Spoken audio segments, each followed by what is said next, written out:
नमस्कार। शिक्षालय में आप सभी का बेहद स्वागत है। मेरा नाम है Renu Yadav. Formal charge CH3 जो मिथाइल ग्रुप है ना, इस पर 1 पॉजिटिव ही क्यों आता है वो समझते हैं। पहले मैं आपको बता देना चाहती हूँ कि फॉर्मल चार्ज का फॉर्मूला होता है formal charge is equal to valence electron minus lone pair of electron plus bonding electron divided by 2। ठीक है ना। हालांकि CH3 पर पॉजिटिव चार्ज क्यों आता है वो थियोरेटिकली तो आप तक ये जानकारी कई बार पहुंच ही गई है, पर अगर आप फॉर्मल चार्ज कहीं पर पढ़ते तो आप कंफ्यूज नहीं होंगे, इसलिए कॉन्सेप्ट समझिए। देखिए, सबसे पहले तो ये समझिए कि CH3 पॉजिटिव क्यों बना। तो इसके साथ एक अनहोनी हुई, वो ये कि कार्बन के पास कार्बन का एटॉमिक नंबर यहाँ लिख देती हूँ, कार्बन का एटॉमिक नंबर 6, कॉन्फ़िगरेशन 2n4, जिसको आउटवर्क प्रिंसिपल के हिसाब से 1s2 2s2 2p2 पढ़ेंगे। कुल मिलाकर इसके पास 4 वैलेंस इलेक्ट्रॉन्स हैं, राइट। तो 4 वैलेंस इलेक्ट्रॉन्स होने के बाद इसको 4 इलेक्ट्रॉन्स की और जरूरत थी। ऐसी स्थिति में 3 तरफ से इसके पास हाइड्रोजन अपने अपने इलेक्ट्रॉन्स को लेकर आते हैं और एक तरफ से क्लोरीन अपना एक इलेक्ट्रॉन लेकर आता है। बहुत बढ़िया बात है। तो कार्बन उन इलेक्ट्रॉन्स को शेयर करता है और हाइड्रोजन, तीनों हाइड्रोजन की वैलेंसी सेटिस्फाई हो जाती है, क्लोरीन की भी वैलेंसी सेटिस्फाई हो जाती है। पर क्लोरीन इलेक्ट्रोनेगेटिव ज्यादा है, इसकी इलेक्ट्रोनेगेटिविटी 3.16 है क्लोरीन की, जबकि कार्बन की इलेक्ट्रोनेगेटिविटी तो 2.55 की है। इसका मतलब क्लोरीन ज्यादा सक्षम है, इलेक्ट्रॉन पेयर को अपनी तरफ खींच लेगा, ज्यादा ताकतवर है, ऐसे समझिए।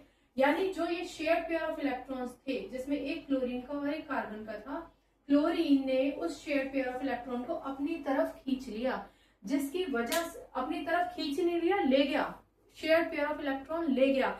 इस प्रोसेस को हम कहते हैं हेटेरोलिटिक क्लीवेज। ये मैं टॉपिक से थोड़ा सा अलग हट गई हूँ, पर ये आपका बेस कॉन्सेप्ट है, ठीक है। हेटेरोलिटिक क्लीवेज का मतलब जब इलेक्ट्रॉन शेयर हुए हो दो डिफरेंट एटम्स के बीच में और एक एटम अपना शेयर एक किया हुआ इलेक्ट्रॉन के साथ साथ जो दूसरे ने शेयर करने के लिए दिया था उसको भी लेकर चला जाए, तो वो हेटेरोलिटिक क्लीवेज कहलाया जाता है। चलिए मुद्दे पे आते हैं। तो जब ऐसा होता है तो ये क्लोरीन जाता तो है ही, पर कार्बन का भी एक इलेक्ट्रॉन लेकर चला जाता है। कार्बन ने अपनी मर्जी से दिया या उसका इलेक्ट्रॉन छीन कर ले गया क्लोरीन।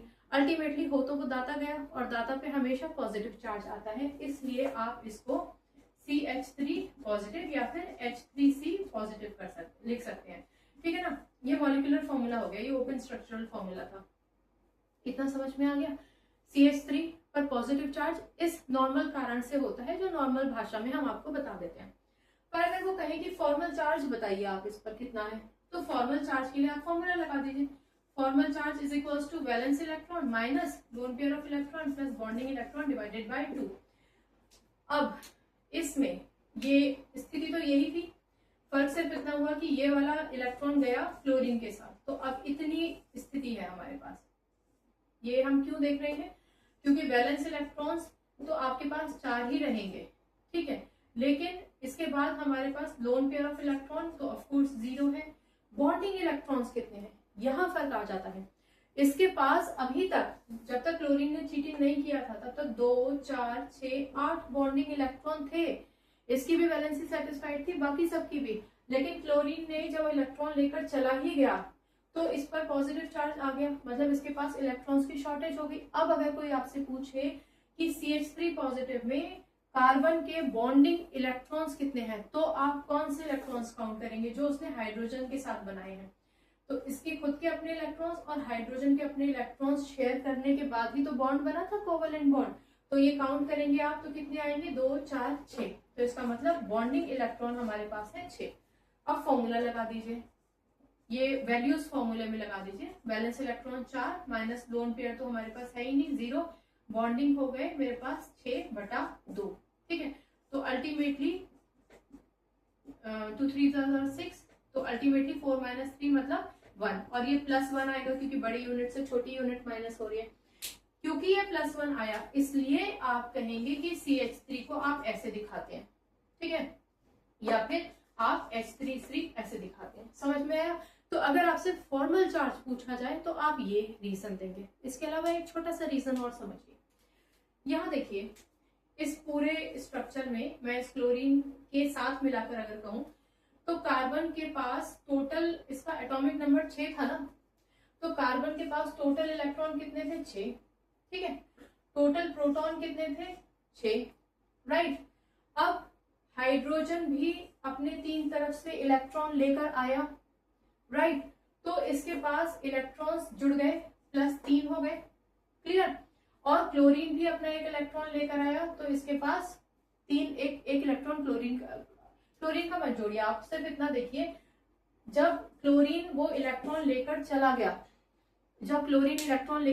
वहां से समझिए, क्लोरीन जब इस इलेक्ट्रॉन को लेकर चला गया है, तो अब कार्बन के पास, जिसके पास टोटल 6 इलेक्ट्रॉन थे, उस 6 इलेक्ट्रॉन्स की जगह अब इसके पास सिर्फ 5 ही इलेक्ट्रॉन तो बचे।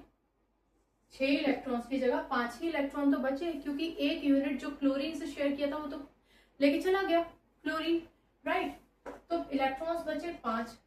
हाइड्रोजन अपने अपने इलेक्ट्रॉन को लेकर आए, 3 हाइड्रोजन आए, तो 5 + 3 टोटल। अब CH3 बनने के बाद कार्बन के पास टोटल इलेक्ट्रॉन की संख्या हो गई 8, क्लियर।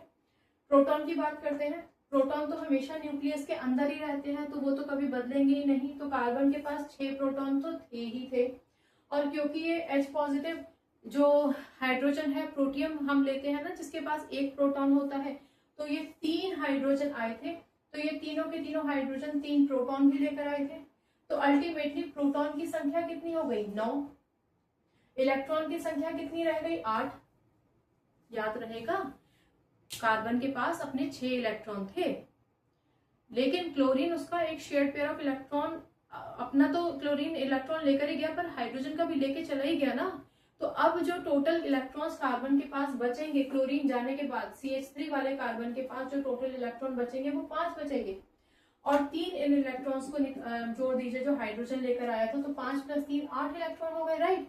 पर प्रोटॉन की संख्या तो बदलेगी नहीं, प्रोटॉन तो न्यूक्लियस के अंदर होती है, तो अभी भी कार्बन के पास 6 प्रोटॉन हैं, और 6 प्रोटॉन हाइड्रोजन के भी हैं, तो टोटल 3 प्रोटॉन हाइड्रोजन के भी हैं, तो टोटल मिलाकर 9 प्रोटॉन हो गए। अब आप देखिए कि एक यूनिट पॉजिटिव चार्ज ज्यादा है।